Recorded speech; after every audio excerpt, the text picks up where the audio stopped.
is the first case, 55-year-old female who presents swelling of the eyes for 4 months, swelling of both sides of the face for 1 month, swelling of neck bilaterally for last 1 week. She does not have any fever or pain anywhere, no weight loss, and her appetite is good. Yeah. So what do you make out of this? Probably looking like anasarca, like with facial swelling, sir. So probably we have to rule out nephrotic syndrome. Yes. So when you say anasarca, you mean edema all over the body? Yes, sir. She does not have. She has only swelling of the eyes. It's not the lower eyelid, rather the upper eyelid that is pressing forward. And swelling of the side of the face, back of the face.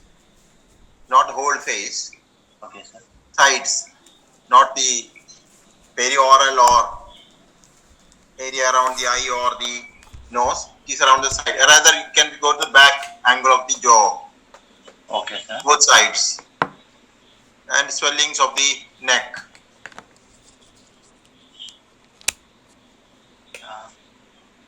Any obstruction causing the lymphatic drainage? That is one possibility, very much there. It can be. So you think there's possibility of some obstruction of the lymphatics. That's good thinking. Maybe lymph node enlargement. What are structures situated at the angle of the jaw? Angle of the jaw have parotid, sir. Parotid. So can be parotid swelling, no? Yes, sir. Yes. And swelling of the upper eyelid. Can you imagine any gland over the lacrimal gland? That's okay. So there are different possibilities affecting you, as you said. Can be lymphatic obstruction, can be lymph nodes, can be parotids, can be lacrimal gland. Yes. And on examination, this is what you find. Cervical lymph nodes. Please read. Cervical lymph nodes. You should read, sir. Please, yes. Cervical lymph nodes bilaterally palpable, firm, discrete, non-tender, multiple, both deep and superficial. Axillary nodes are positive, they are palpable, bilaterally 2 to 3 centimeters in size, no tenderness, discrete and firm. Yes, okay. Over here, what do you make out of these glands? What do you think they are? Sir, lymph nodes are palpable, might be some malignancy. Can it be infection or inflammation? Yes, it can be, as it is bilateral, it can be some infection or inflammation, could be, sir. Infection and inflammation commonly they are tender. Yes, sir. So here it is non-tender. Non-tender. So if it is infection, it's a chronic infection. Or it has to be some non-specific inflammation, or it can be neoplasia. Yes, sir. So acute infections are unlikely in this case. Okay, sir. Am I right? Yes, sir. Then carry on. The lacrimal gland bilaterally is enlarged. Can you tell one condition where lacrimal glands are enlarged and the patient comes to the medical wards? Lacrimal glands. Sjogren's. That's very good thinking. Okay, next one. Bilateral non-tender firm perotidomegaly with palpable sublingual glands, which are also firm. There is proptosis which is painless and non-palpable, non-pulsatile. Good. So the features, there is perotidomegaly and the lacrimal glands. All the exocrine glands seems to be involved here. Maybe some infection or some non-infectious pathology causing the involvement of both these glands. Okay. Like Sjogren's or HIV. So what are the conditions where you get perotidomegaly both sides? Sjogren's, sir. One. Other causes? Measles, mumps. Mumps. Okay. Anything else? Can you get parotid enlargement in alcoholic patients? Cirrhosis liver? Yes, sir. Yes. Yes. Can you get in sarcoid? Yes, sir. You can have in sarcoid. Yes, there are many other situations also where you can have parotid enlargement. And what's your comment about proptosis? Proptosis, generally in hypothyroid patients due to autoimmune thyroid can cause this type of presentation, sir, which is painless. In one condition where there is painful proptosis? like infections causing involving the orbit. Example. Of orbital cellulitis. These days mucormycosis is there, no? Yes, sir. Yes, sir. Mucormycosis. That's right. Cavernous sinus thrombosis can be painful. Yes. Name one non-pulsatile or pulsatile cause of proptosis. Pulsatile. Pulsatile CRBO. What is that?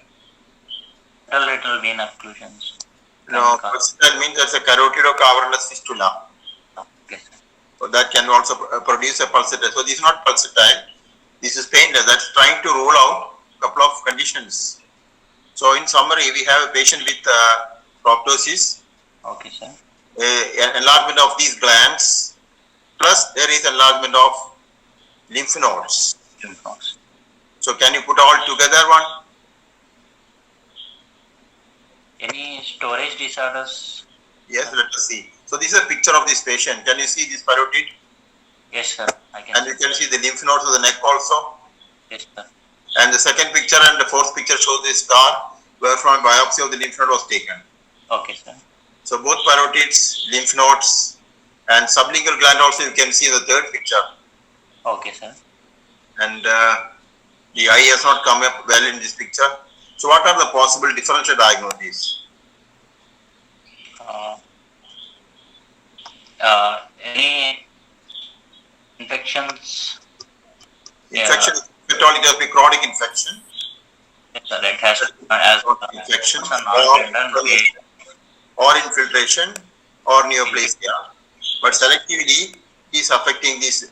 Do you consider lymphoma as a possibility? Yes, sir. Lymph nodes are very much okay with lymphoma. So also the lacrimal glands and parotids and sublingual. Yes. But proptosis pain, that's very unusual. Yes. Unusual. Okay.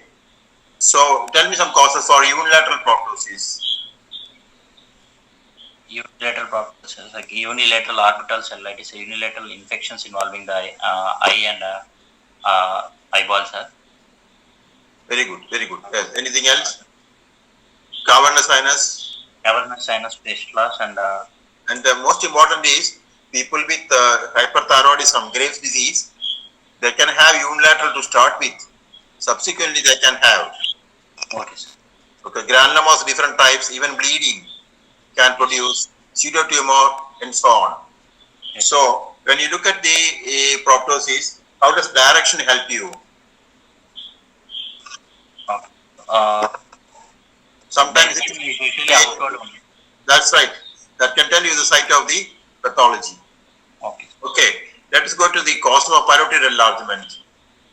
You already said a couple of conditions. You said no, malnutrition, alcohol, everything was mentioned. No, as causes in. And how does this alcohol produces cirrhosis liver? Increase in size of the parotid gland. Nutrition causing. Increase in adipose tissue. So, what is orbital apex syndrome?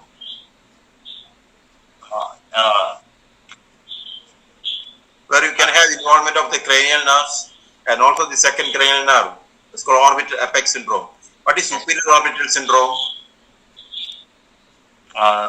Those nerves and vessels entering the superior orbital fissure will get involved in this. That's very good. Can you tell the names of those cranial nerves? Superior orbital, the lacrimal branch of fifth nerve, sir. The first branch, ophthalmic branch. Yes, sir. Ophthalmic branch. Nerve, 3, 4 and 6. Very good. Very good. So they will have some clinical, what are the clinical features you expect in those patients? There will be painful movement of eyes. Ophthalmoplegia, yes. Ophthalmoplegia. There will be proptosis, sir. Proptosis. Blood vision. Yes. Ptosis will be there, no? Yes, sir. Ptosis will be there. And the lacrimal secretion will be low. And corneal reflex will be lost. Fifth nerve, first branch is gone. Yes, sir. Yes. So when you have this type of non-tender cervical lymph nodopathy, What possibilities come to your mind? Malignancies, Malignancy chronic is a infections, possibility. Yes. What like malignancy? lymphomas, sir. That's correct. There can be second Hodgkin. also, but considering the enlargement of the other glands, lymphoma is possibility. Yes. And chronic infections like tuberculosis. That's good. Very good. Tuberculosis is a possibility. Okay. Now there are many other conditions where lymph nodes can be enlarged, including drugs like phenytoin and sodium. We are not going to that. What about lacrimal gland enlargement? Lacrimal gland is Some causes of Sjogren's Sjogren's syndrome. HIV. Yes, we can look at this. Can be inflammatory or neoplastic. Yes, sir. So we are not thinking about inflammatory in this condition. Okay. The thing is, neoplastic can be epithelial or lymphoid. Lymphoid. Epithelial again divided into benign and malignant. Okay, And sir. lymphoid can be inflammatory or lymphoma. Okay, sir. Inflammatory, you will come under the category of infiltrations like IgG4 disease and so on. Okay, sir. So this is how we have to look at it. So this lacrimal gland enlargement can be analyzed in this fashion. Inflammatory versus neoplastic and so on. So what are the investigations you can do in this patient to come to a diagnosis? So we have a provisional diagnosis from this. It can be some inflammation, it can be infiltration, it can be lymphoma. You said Sjogren, sarcoid, yes. How will you proceed further? To rule out inflammation, we can see the CRP and ESR, sir. We can That's okay. We can go for inflammatory markers. markers. Specifically to look for any malignant cells, we can do biopsy and We can go for some non-invasive procedure like X-ray chest. There are in lymph nodes abdomen and ultrasound scan abdomen can be non-invasive. As rightly said, the biopsy is the one that will give the histopathological diagnosis. Okay. So based upon differential diagnosis, we can go ahead and we went ahead with the excision biopsy. And this report does like this. IgG4 disease. IgG4 disease. So what is IgG4 disease? It is an autoimmune disease Immune mediated disease, yes. where the IgG4 is increased, they were causing the deposition, infiltration into the tissue. So it's a fibro-inflammatory process actually. There is fibrosis and inflammation. Okay. There are tumefactive lesions in various organs of the body, synchronous or metachronous pattern, frequent sites. Pancreatic biliary is one site, parotid is another site, and other glands are other sites. And characteristically, the tissues are infiltrated with the lymphocytes, which is gradually converted into IgG4 secreting plasma cells. And the organs will show variable fibrosis. Okay. So there are some specific areas it can get infiltrated. Accordingly, the presentation can be different. It can present as pancreatitis. Yes, sir. It can present as cholangitis, salivary gland enlargement, as parotid enlargement, submandibular lacrimal. Previously, this entity was called as Mikulicz syndrome. So there are a lot of syndromes earlier, like retroperitoneal fibrosis, mediastinitis, fibrosis mediastinitis. All of them are now coming under one category of IgG4 disease. Okay. So this condition we are talking today is possibly previously called Mikulicz syndrome. Now it is called as IgG4 disease. So it can present as an orbital disease with proptosis, retroperitoneal fibrosis, so many things. Retroperitoneal fibrosis, as you know, can infiltrate around the inferior vena cava, producing inferior vena caval obstruction-like pattern. It can present as obstruction of ureters producing bilateral or unilateral hydronephrosis, commonly bilateral. Okay. So any organ over there, even aorta can get kinked because of fibrosis around it. So that was the way it was presenting earlier. So IgG4 disease is basically what is IgG4 disease? IgG4 is an autoinflammatory condition, autoimmune condition causing the deposition and infiltration into the. That's right. So as we told, it's a group of disease, not one disease. Okay. Many diseases were there. Its similarities histopathologically, biochemically, immunologically. Okay. Now they are all clustered together under the heading of IgG4 disease. And all those varieties of conditions have got clinical similarities, pathological similarities, biochemical similarities, and immunological similarity. So histopathologically, all of them will show the infiltration by the cells. All of them will show the characteristic fibrosis, and biochemically, all of them will secreting these IgG, and they will be infiltrated with plasma cells secreting IgG4. Okay. So, and the response is prompt steroid. That's common to all the conditions. In the situation where whatever be the disease, under different conditions come, there will be increased IgG. Okay. And important points are, pain is not a feature. This patient, no pain. Generally, they are well preserved except for the swelling, which is worrying them. They present the swelling and as complications of a infiltration mass, Okay. as jaundice, if it's pancreas or hepatobiliary, and characteristically there will not be any necrosis. Okay. So these, or whatever be the condition, coming under the category will be obeying these rules. No pain, generally well, present swellings and complications of swellings, and no necrosis. Can you see this lacrimal gland now? Yes, sir. And the first. You can see. Yes, sir. You can see, both one side is more, other side is there. Yes, sir. On the left side, it is more, sir. And the last picture on the right side is oblique view. Ear and earring is seen. Below that is a gland, Yes, sir. Parotid and lymph nodes are seen. Can you see that? Yes, sir. Yes, okay. So everything is crystal clear here. So they present as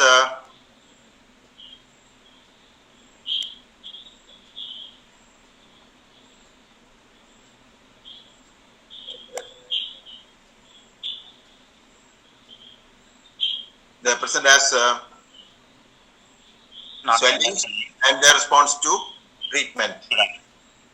Okay.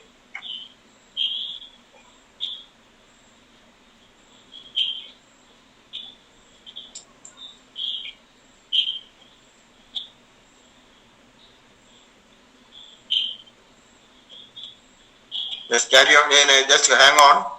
Usually these people respond to treatment very well. There is no confusion about the treatment.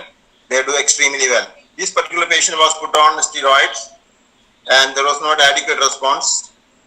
So we put on methotrexate and patient is doing well.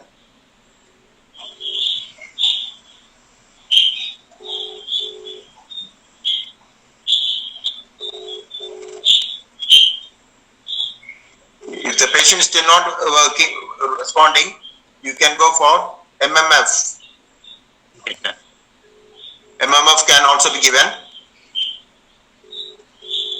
Bala, there is some problem with the slide. Slide is not moving, just wait. Okay.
Hello, Bala.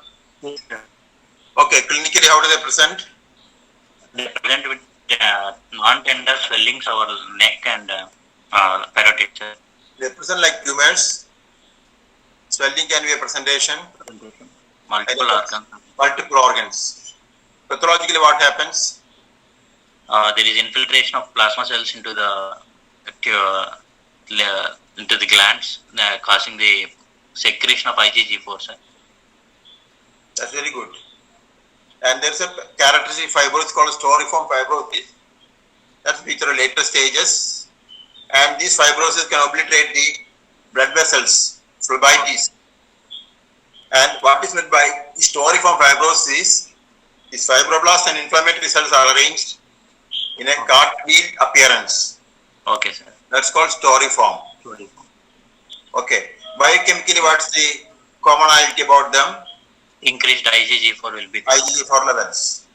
So, that is the pattern seen. And so, how do they usually present to us?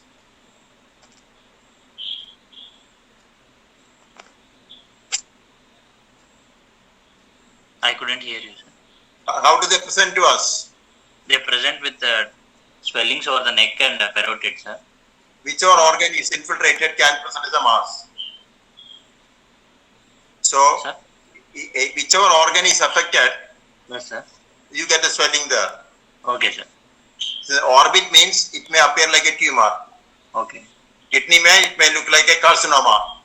Okay, sir. Lung, it may look like a nodule, and so also pancreas. Okay.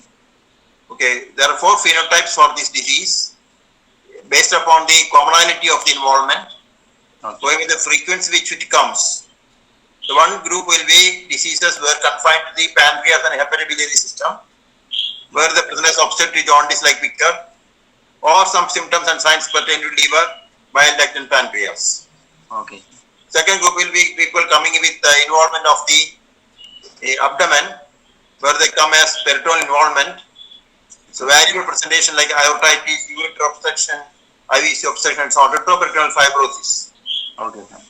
And then we have our head and neck related diseases, where we can have lymph nodes and so on, or we can have classical McCulloch syndrome, the previous McCulloch syndrome.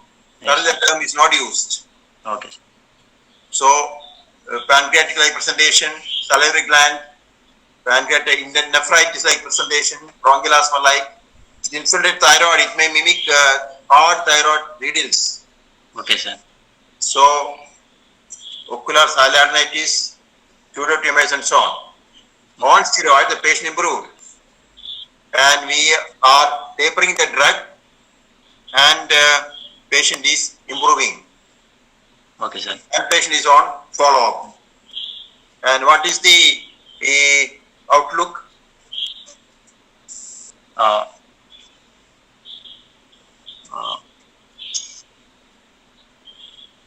Slowly we can taper the steroids and That's right. maintain. If you don't treat these patients, the organ get damaged.